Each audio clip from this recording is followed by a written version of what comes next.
ఓం నమో వెంకటేశాయ. Bird మీడియాకి స్వాగతం. నేను మీ పవన్ కృష్ణమూర్తి. తిరుమలకు సంబంధించి తిరుమల మీద వీడియోలు చేస్తేనే ఏదో సంపాదించుకుంటాం, వైరల్ అయిపోతాం అనేటువంటి ఒక అభిప్రాయాన్ని కొంతమంది కల్పించారు బర్డ్ మీడియా మీద, నా మీద. అండ్ ఏదో పార్టీలకు అమ్ముడుపోయాం, ప్యాకేజ్ ఇస్తున్నారు కాబట్టి తిరుమల మీద తప్పుడు ప్రచారం చేస్తున్నాము అనేటువంటి ఒక ఫీలర్ కూడా ఇచ్చారు. ఎంతోమంది మిత్రులు ఫోన్ చేశారు, ఏంటి పవన్ ఇది అని. సరే, ఓకే. అందులో కూడా ఈ దర్శనాల గురించి మనం మాట్లాడినప్పుడు, మన ఆ నటీమణి వాళ్ళ గురించి మాట్లాడినప్పుడు ఎప్పుడో అక్టోబర్లో జరిగిందిట. అక్టోబర్లో వెళ్ళారట. నవంబర్, డిసెంబర్, జనవరి, ఫిబ్రవరి ఎండింగ్లో ఉన్నాం. మరి ఇన్నాళ్ళు అంతగా నిజంగా ప్యాకేజ్ తీసుకుని చేసేవాళ్ళం అయితే ఇన్నాళ్ళు ఎందుకు తీసుకోలేదో మరి అడిగినటువంటి వాళ్ళకే తెలియాలి, స్క్రిప్ట్ రాసుకున్న వాళ్ళకి తెలియాలి, అందులో కూడా జర్నలిస్టులు. సరే, ముందుగా పాయింట్లోకి వెళ్తానండి. ఇక్కడ ఏంటంటే తిరుమలలో నా అనుభవం చెప్పేసిన తర్వాత అప్పుడు నేను ఎవరో అనేది ఒకసారి మళ్ళీ చెప్పుకోవాల్సినటువంటి ఆవశ్యకత మళ్ళీ ఆ స్వామివారు కల్పించారేమో, అది కూడా ఒక అదృష్టమని భావిస్తాను. ముందుగా ఇది 2017 సంవత్సరం నవంబర్ 25వ తేదీన జరిగినటువంటిది. ఇది ఆల్మోస్ట్ నేను తిరుగు ప్రయాణంలో, దర్శనం అయిపోయిన తర్వాత తిరుగు ప్రయాణంలో రాసుకున్నటువంటిది, నా స్వహస్తాలతో నేనే రాసుకున్నటువంటిది, స్వామివారికి నాకు జరిగినటువంటి సంభాషణ. నేను అలాగే మీ ముందు ప్రజెంట్ చేస్తున్నాను.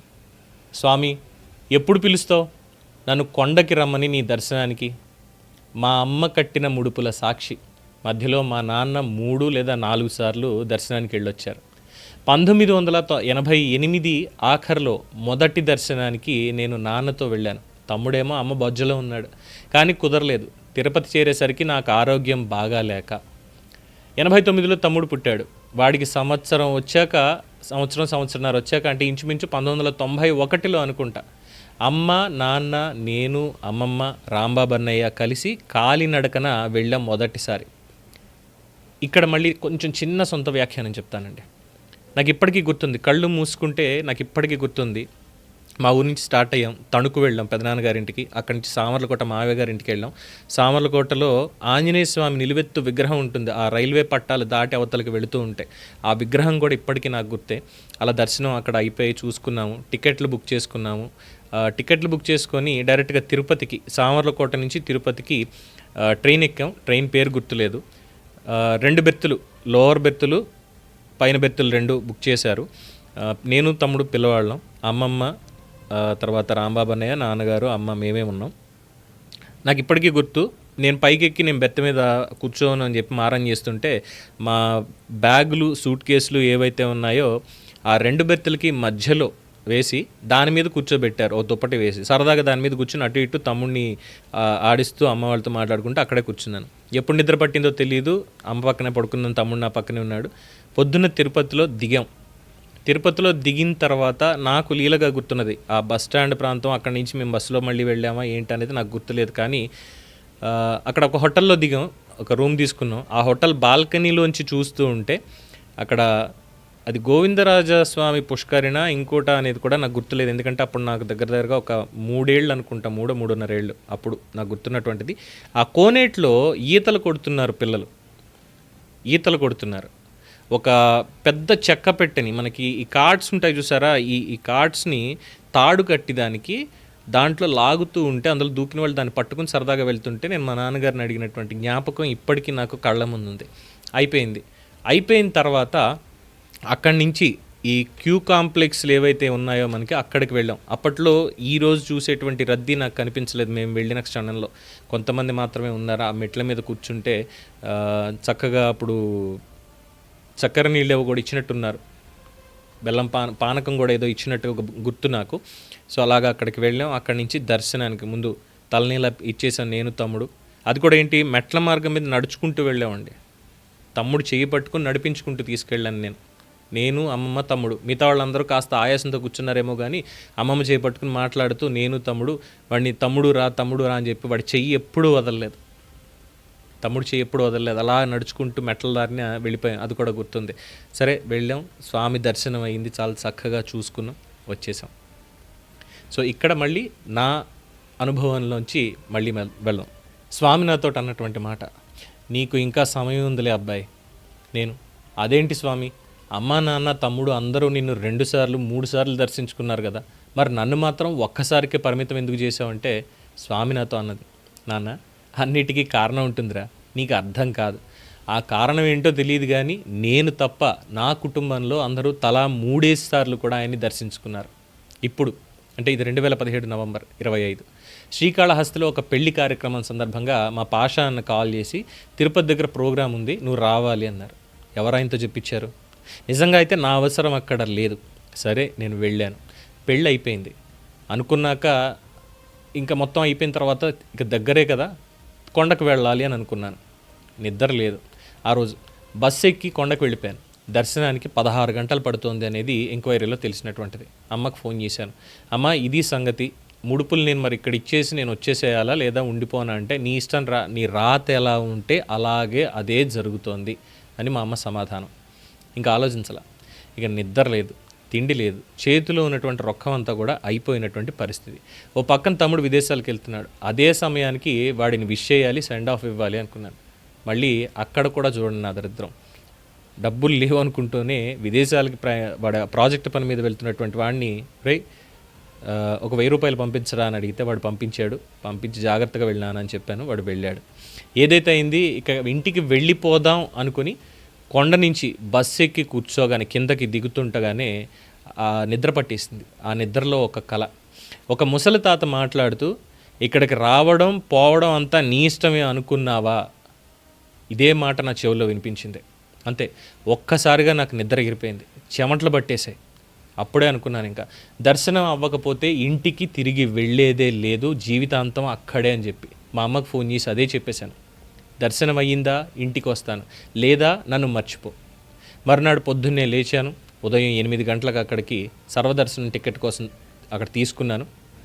ఆ రోజే అక్కడే నేను డిసైడ్ అయింది, ఈరోజు దర్శనం అవ్వకపోతే ఇక్కడే ఉండిపోతా స్వామి, భరించాల్సింది నువ్వే అని చెప్పి ఆయనకి చెప్పేశాను. స్వామి చిరుమందహాసం.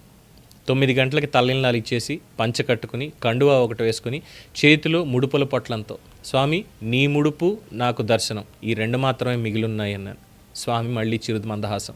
ఉదయం 10 గంటల నుంచి అదే వైకుంఠం కాంప్లెక్స్లో రాత్రి 10 గంటల వరకు 12 గంటలు అక్కడే. మధ్యలో 2 సార్లు స్వామివారి 2-3 సార్లు స్వామివారి ప్రసాదం పెట్టారు, పులిహోర పెట్టారు, దద్దోజనం పెట్టారు, కట్టు పొంగలి పెట్టారు, చక్ర పొంగలి పెట్టారు. 10 గంటల 12 నిమిషాలకి మమ్మల్ని వదిలేరు దర్శనానికి.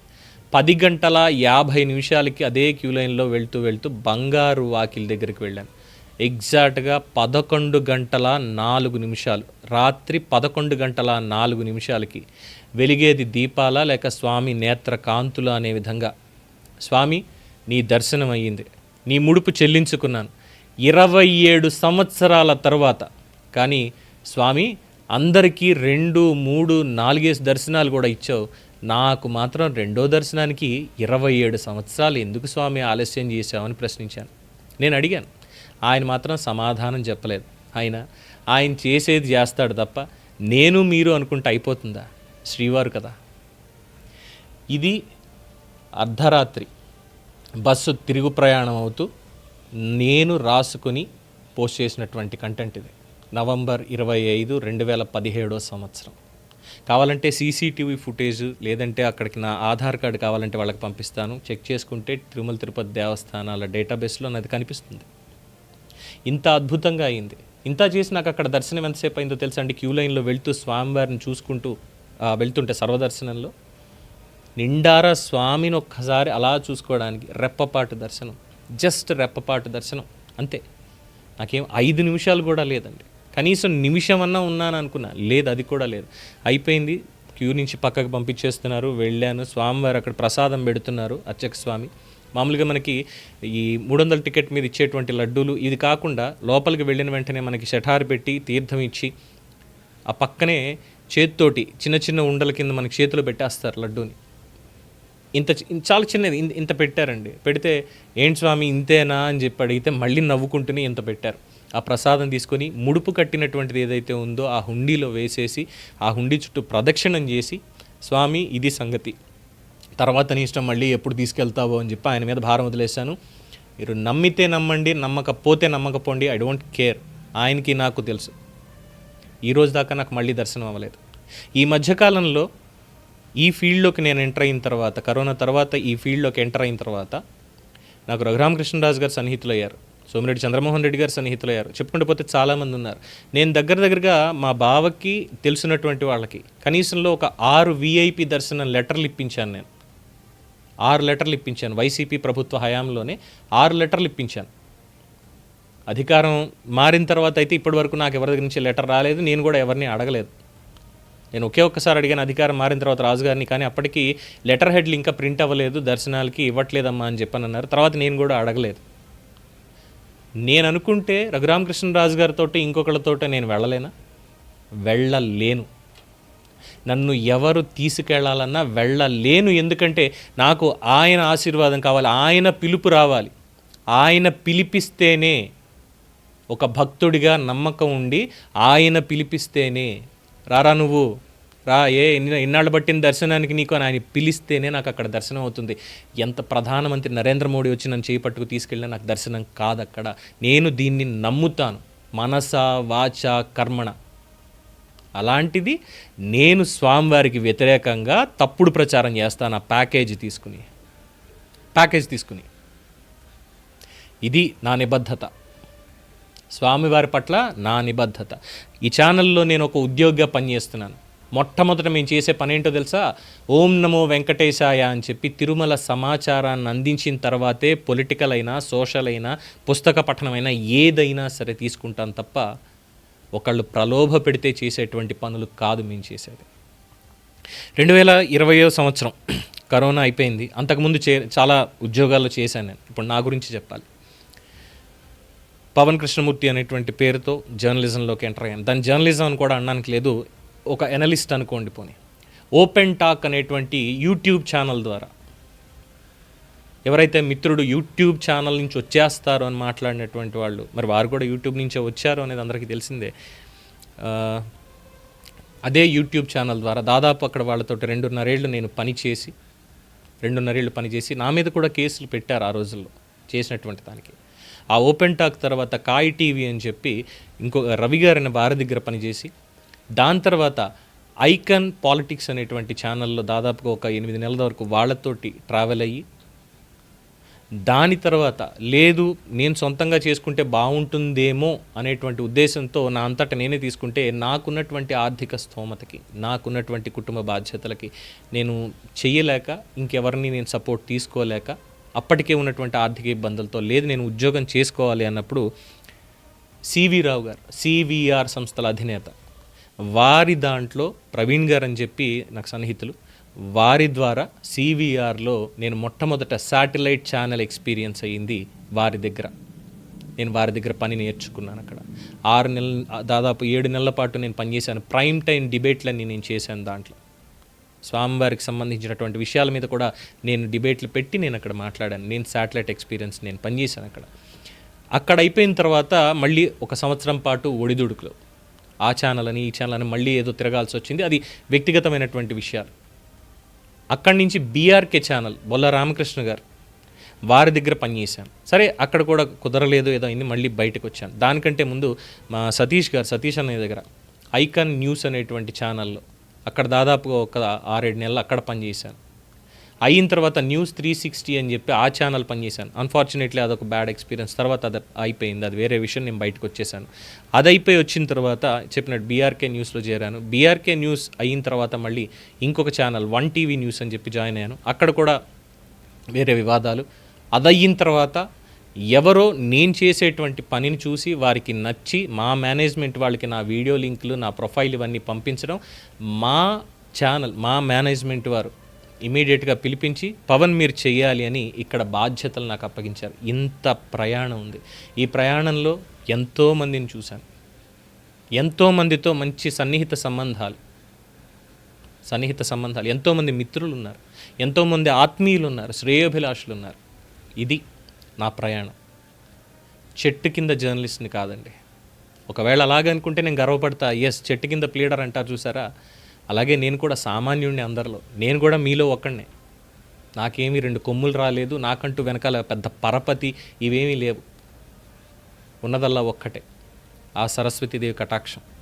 మా తాతగారు చోటిని శ్రీరామూర్తి గారు ఏ ముహూర్తంలో అక్షరాభ్యాసం చేయించారో నా చేత, ఆ తర్వాత మా తాతగారు పేరావధానులు గారు దగ్గర కూర్చోబెట్టుకుని భారత భాగవత శ్లోకాలు, సుమతి శతకం, వేమన శతక పద్యాలు ఇవన్నీ కూడా దగ్గరుండి చెప్పి ఆయన ఒళ్ళో కూర్చోబెట్టుకొని నుడికారం అక్షరాలు నా చేత దిద్దించారో, అక్షరాలు రాయించారో నేను 5వ తరగతి చదివే వరకు కూడా ఆయన, మా పెదనాన్నగారు, ఇంకో పేరావధానులు గారు. తదుపరి నాకు విద్య నేర్పించినటువంటి తెలుగు ఉపాధ్యాయులు డివి కృష్ణమూర్తి గారు, వంగర సుజాత గారు. తర్వాత మా డ్రాయింగ్ మాస్టర్, తెలుగులో అపారమైనటువంటి పాండిత్యం ఉన్నటువంటి వ్యక్తి, ఆయన కూడా చిత్రలేఖన ఇవన్నీ కూడా చేశారు. వారి ఆదరణ, మా పార్థసారథి గారు, మా హెడ్ మాస్టర్, శ్రీహరి కామేశ్వరరావు గారు, మా సోషల్ మాస్టర్, పెమరాజు వెంకట కృష్ణమోహన్ గారు, మా పిఎస్ మాస్టర్, ఇంగ్లీష్ మాస్టర్, మా రామకృష్ణ మాస్టర్, మా హిందీ మేడం గారు మా హిందీ మేడం గారు విజయ్ గారు, ఇలా ఎంతోమంది. ఆ తర్వాత నా తెలుగు ఇంత శుభ్రంగా ఉండడానికి, ఇంత స్వచ్ఛంగా ఉండడానికి చిన్నప్పటి నుంచి నేను చేసినటువంటి వేద పఠనం, ఆ తర్వాత తెలుగు పుస్తకాలు చదవడం, ఘంటసాల గారివి, బాలసుబ్రహ్మణ్యం గారివి, జేసుదాస్ గారివి, మంగళంపల్లి బాలమురళీకృష్ణ గారివి, వారి పాటలు పాడుకుంటూ ఉండడం, సిరివెన్నెల సీతారామ శాస్త్రి గారు, వేటూరు సుందరరామూర్తి గారు, వారి సాహిత్యాన్ని చదవడం, గొల్లపూడి మారుతీరావు గారు, ఆ తర్వాత చాగంటి కోటేశ్వరరావు గారు, గరిపాటి నరసింహారావు గారు, దానికంటే ముందు సామవేదం షణ్ముఖ శర్మ గారు, ఇలా చెప్పుకుంటూ పోతే ఎంతోమంది మహానుభావులు చుక్క చుక్క నీరు పోసి పెంచినటువంటి ఒక చిన్న మొక్కని నేను. అంతే తప్ప ఎవరో ఏదో చెప్పారో అని ప్రలోభాలకి గురయ్యి స్వామివారి మీద, లేదంటే సజావుగా నడుస్తున్నటువంటి ప్రభుత్వాల మీద తప్పుడు ప్రచారం చేయడం కోసమో ఇంకో దాని గురించో నేను నా వ్యక్తిత్వాన్ని అమ్ముకోను. అలా అమ్ముకునే కంటే ఈ ఉద్యోగం కూడా నేను వదిలేసి, ఈ ఫీల్డ్ మొత్తాన్ని వదిలేసి హ్యాపీగా వెళ్ళి కూలి పని చేసుకోవడం చాలా అంటే చాలా ఉత్తమం. నాకు ఎక్కడికైనా వెళ్ళిపోయి వ్యవసాయ కూలిగా వ్యవసాయం చేసుకుందాం ఉంది హ్యాపీగా. ఆ మనస్తత్వంతో ఉన్నాను. నేను మళ్ళీ చెప్తున్నానండి, స్వామివారి మీద తప్పు మాట ఒక్కటైనా నేను మాట్లాడినా ఆ రోజు పవన్ కృష్ణమూర్తి అనే వ్యక్తి మీ కంటికి కనిపించడు, మీ చెవులకు వినిపించడు. ఆదరిస్తున్నందుకు ధన్యవాదాలు. చూస్తూనే ఉండండి ది బర్డ్ మీడియా.